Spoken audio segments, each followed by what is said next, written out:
អ្នកបងប្អូនទាំងអស់គ្នាជួបជាមួយនឹងនេះខ្ញុំដាលីនម្ដងទៀតដែរនៅក្នុងវីដេអូថ្មីដែលលោកអ្នកបងប្អូនទាំងអស់គ្នាគឺធ្លាប់បានឃើញនេះខ្ញុំម្ដងរួចមកហើយកាលពីពេលដែលនេះខ្ញុំបាននាំលោកអ្នកបងប្អូនទៅទស្សនានៅមុខផ្ទះ Legacy Villa របស់បូរីវីលៀមក៏ប៉ុន្តែនៅក្នុងវីដេអូនេះខុសប្លែកពីវីដេអូមុននាងខ្ញុំនឹងនាំអារម្មណ៍លោកអ្នកទៅជួបជាមួយនឹងមុខផ្ទះថ្មីមួយទៀតដែលមានឈ្មោះថា Regency Villa តែនចំពោះមុខផ្ទះនេះគឺមានភាពតាក់ទាញច្រើនចំណុចដូចគ្នាអញ្ចឹងនេះខ្ញុំនឹងនាំលោកអ្នកបងប្អូនទៅមើលទាំងអស់គ្នាតែម្ដងទៅតោះវ៉ាវស្រស់ស្រាយខ្លាំងមែនតើពេលដែលបានចូលត្រឹមតែបរិវេណនៅខាងមុខផ្ទះតែប៉ុណ្ណោះលោកអ្នកបងប្អូនហើយនេះខ្ញុំចង់ជម្រាបទៅកាន់លោកអ្នកបងប្អូនទៀតថាចំណតរថយន្តនៃផ្ទះ Regency Villa នេះគឺអាចចតរថយន្តបានរហូតដល់ទៅ2គ្រឿងឯណោះចាហើយឥឡូវយើងទៅមើលនៅទីតាំងមួយទៀតដែលគឺជាភាពតាក់ទាញមួយដូចគ្នាដូចអ្នកទាំងអស់គ្នាបានឃើញអញ្ចឹងនៅខាងក្រោយនេះខ្ញុំនេះនិយាយរួមទៅគឺថាតាក់ទាញត្រង់ចំណុចច្រើនមែនតើនៅមុខផ្ទះ Regency Villa នេះចាហើយលោកអ្នកបងប្អូនយើងអាចរត់លេងយើងអាចដាំអីផ្សេងការដាំដំណាំដាំផ្កាដាំធម្មជាតិអីផ្សេងបានជាច្រើនស្រស់បំព្រងខ្លាំងណាស់ហើយបើសិនជាយើងទៅលេចមកមើលមុខផ្ទះនៅខាងមុខនេះវិញណាមើលទៅគឺពិតជារឹងមាំហើយមានគុណភាពល្អមែនតើបើសិនជានៅខាងមុខផ្ទះស្អាតហើយរឹងមាំយ៉ាងហ្នឹងហើយចុះទៅមកនៅខាងក្នុងទៀតតោះឥឡូវនេះខ្ញុំនឹងនាំលោកអ្នកបងប្អូនទៅមើលពីខាងក្នុងវិញម្ដង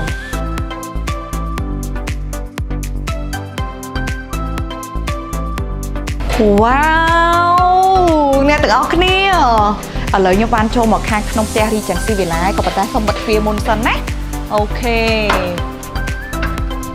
ងាយស្រួលមែនតើអ្នកទាំងអស់គ្នាយើងឃើញថានៅខាងបរិវេណក្រៅផ្ទះគឺធំមួយផ្នែកហើយដល់ទៅពេលយើងបានចូលមកកាន់ខាងក្នុងទៀតយើងកាន់តែមានអារម្មណ៍ថាហេតុអីបានជា Regency Villa ធំទូលាយហើយមានទីធ្លាគួរឲ្យតាក់ទាញដល់ថ្នាក់នេះអ្វីដែលជាចំណុចពិសេសថាមួយទៀតហើយអ្នកទាំងអស់គ្នាដឹងមិនយត់យើងគ្រាន់តែធ្វើការចតឡានភ្លាមយើងមិនបាច់ចំណាយពេលនៅក្នុងការដើរទៅបើកទ្វារឬក៏ដើរចូលទៅកាន់ខាងក្នុងផ្ទះអី take time ច្រើននោះទេយើងគ្រាន់តែបើកទ្វារមកគឺចូលដល់បន្ទប់ living room តែម្ដងហើយមួយវិញទៀតអ្នកទាំងអស់គ្នាដោយដែលយើងបានឃើញអញ្ចឹងគឺពាក់ព័ន្ធទៅនឹងទ្វារវិញគឺយើងធ្វើទៅដោយកញ្ចក់ដែលអ្នកនៅខាងក្នុងផ្ទះគឺគាត់អាចឃើញអ្នកនៅខាងក្រៅឬក៏កូនទូចរបស់គាត់រត់លេងអីអញ្ចឹងទៅពិសេសមែនតើមិនត្រឹមតែប៉ុណ្ណោះទេលោកអ្នកបងប្អូនទាំងអស់គ្នានៅចិត្ត living room នេះក៏យើងភ្ជាប់ជាមួយនឹងតុញ៉ាំអាហារដ៏ស្រស់ស្អាតថែមទៀតអញ្ចឹងយើងទៅមើលទាំងអស់គ្នា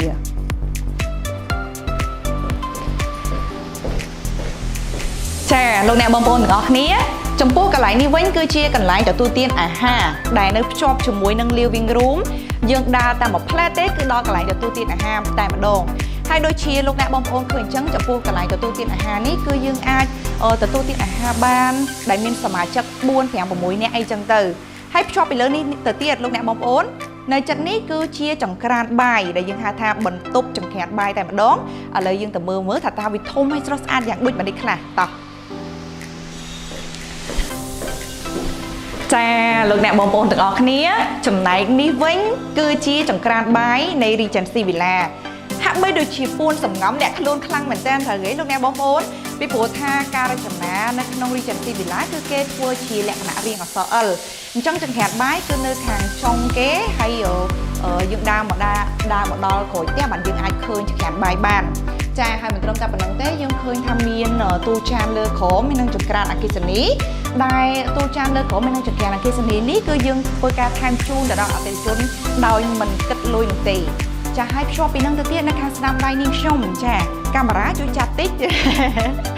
នៅខាងស្ដាំដៃនេះខ្ញុំនេះគឺជាបន្ទប់ដាក់អីវ៉ាន់យើងអាចធ្វើការដាក់អីវ៉ាន់ផ្សេងបានកុំឲ្យមានសភាពរាយប៉ាយអីនៅក្នុងផ្ទះចឹងទៅហើយនៅចិត្តបន្ទប់ដាក់អីវ៉ាន់នេះទៀតសោតគឺថាមាននៅបន្ទប់ទឹកមួយនៅជាន់ខាងក្រោមផ្ទាល់ដីនេះតែម្ដងដើម្បីជាភាពងាយស្រួលទៅកាន់អ្នកដែលគាត់រស់នៅហើយផ្ដល់ជូនឲ្យគាត់នៅបន្ទប់ទឹកជាច្រើននៅក្នុងផ្ទះនេះជាដើមអូខេលោកអ្នកបងប្អូនយើងឡើងទៅមើលជាន់លើម្ដងតើនៅខាងជាន់លើមានអីពិសេសថែមជាងនឹងទៀតតោះ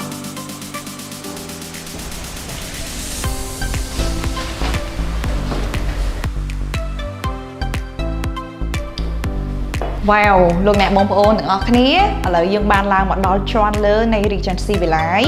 យើងឃើញថាគ្រាន់តែឡើងមកដល់ទីនេះពឹប មានបន្ទប់ចំនួន3ហើយនឹង3បន្ទប់ទឹកក៏ប៉ុន្តែខាងក្រោមគឺគេធ្វើមកបន្ទប់ទឹកហើយអញ្ចឹងមានន័យថានៅខាងលើគឺមាន2បន្ទប់ទឹកអ្វីជាដំបូងដែលនេះខ្ញុំចង់បង្ហាញទៅកាន់លោកអ្នកបងប្អូនគឺ Master Bedroom ដូច្នេះយើងចូលទៅមើលទាំងអស់គ្នាចាលោកអ្នកបងប្អូនចំពោះបន្ទប់នេះគឺជា Master Bedroom យើងបានមកដល់ទាំងអស់គ្នាហើយគឺហាក់បីដូចជាឃើញជាក់ស្ដែងអញ្ចឹងគឺថាធំទូលាយមែនតែម្ដងសម្រាប់បន្ទប់នីមួយៗគឺថាធំទាំងអស់ទាំងនៅខាងក្រោមហើយនិងខាងលើក៏ប៉ុន្តែនេះខ្ញុំសូមជម្រាបទៅកាន់លោកអ្នកបងប្អូនថាចំពោះ Master Bedroom នេះផងដែរគឺយើងធ្វើការ decor ហាក់បីដូចជាសាមញ្ញទេក៏ប៉ុន្តែពេលដែលយើងចូលមកគឺទទួលបានអារម្មណ៍មួយដែលថាមិនចង់ចេញទៅណាទេគឺចង់តែគេងរហូតតែម្ដងចាហើយចំពោះពណ៌អីយើងឃើញស្រាប់ហើយគឺគាត់ដាក់ style បែបអាមេរិកាំងធម្មតាអីចឹងទៅប៉ុន្តែទទួលបានអារម្មណ៍មួយថាជក់ចិត្តហើយក៏ប្លែកដែរអូ look so cool ឲ្យមេដៃមួយហើយអ្វីដែលជាចំណុចពិសេសថែមទៀតនោះលោកអ្នកបងប្អូនចំពោះ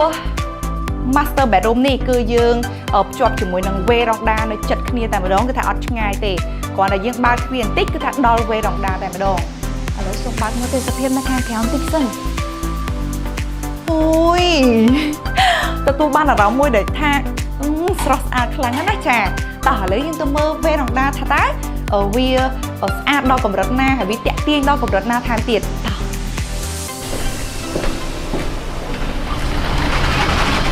អូហើយថ្ងៃនេះល្អអីក៏ល្អយ៉ាងនេះអាកាសធាតុលោកអ្នកបងប្អូនគាត់ជួនមែនតើដែលមក review Regency Villa ជូនពុកម៉ែបងប្អូនទាំងអស់គ្នាតាមពិតទៅនេះគឺជា veranda របស់ Master Bedroom យើងឃើញថានៅភ្ជាប់គ្នាតែម្ដងដោយនេះខ្ញុំជំរាបជូនអញ្ចឹងឥឡូវយើងទៅមើលពីបន្ទប់ទៀតថាតើវាមានលក្ខណៈពិសេសហើយនឹងចំណុចតាក់ទាញដូចគ្នាទៅនឹង Master Bedroom យ៉ាងដូចម្ដេចតោះទៅជាមួយនឹងនាងខ្ញុំទាំងអស់គ្នា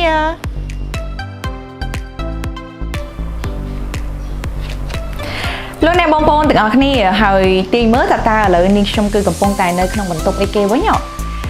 ឡូវនេះគឺនាងខ្ញុំកំពុងតែនៅក្នុងបន្ទប់សមាជិកគ្រួសារលោកអ្នកបងប្អូនឃើញស្រាប់ហើយចំពោះបន្ទប់នេះគឺមិនធំក៏មិនទូចគឺល្មមតែម្ដង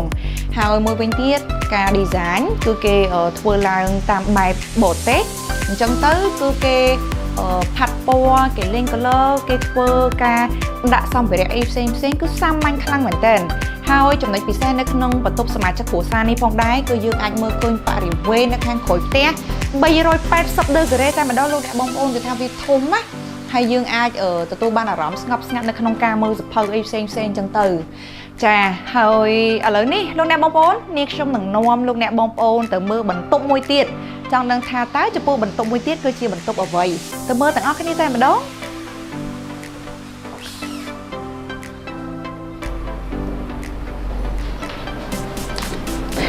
ចាលោកអ្នកបងប្អូនរីឯបន្ទប់ដែលនាងខ្ញុំកំពុងតែអង្គុយនៅទីនេះគឺជាបន្ទប់ធ្វើការគឺមានអារម្មណ៍ថាស្រស់ស្រាយខ្លាំងមែនទែនតែម្ដងហើយលោកអ្នកបងប្អូនបើសិនជាមានការងារច្រើនអីចឹងទៅយើងអាចកាយកត់បន្ទប់នេះឲ្យនៅដាច់ដライដោយដែលយើងបានឃើញអញ្ចឹងគឺទទួលបានអារម្មណ៍មួយថាល្អហើយមានអារម្មណ៍ថាស្ងប់ស្ងាត់ងាយស្រួលនៅក្នុងការធ្វើការខ្លាំងមែនទែនដូច្នេះប្រសិនបើលោកអ្នកបងប្អូនមានចំណាប់អារម្មណ៍ហើយស្រឡាញ់ពេញចិត្តបុតផ្ទះមួយនេះក៏អាចអញ្ជើញមកផ្ទះសម្រាប់ផ្ទាល់នៅផ្ទះគំរូពិតរបស់បូរីវីលៀមបានចាហើយនេះខ្ញុំសូមបញ្ជាក់ទៅកាន់លោកអ្នកបងប្អូនមួយទៀតថាម៉ូដផ្ទះមួយនេះគឺមានឈ្មោះថា Regency Villa នៅលើទំហំផ្ទៃ10ម៉ែត្រគុណនឹង20ម៉ែត្រដែលមាន3បន្ទប់ទឹកនិង3បន្ទប់គេហើយលោកអ្នកបងប្អូនបង់ត្រឹមតែ600ជាងតែប៉ុណ្ណោះនៅក្នុងរយៈពេល1ខែដូច្នេះប្រសិនបើលោកអ្នកបងប្អូនស្រឡាញ់ពេញចិត្តកុំភ្លេចអញ្ជើញមកទស្សនានៅផ្ទះគំរូពិតរបស់បូរីវីលៀមទាំងអស់គ្នាបាយបាយ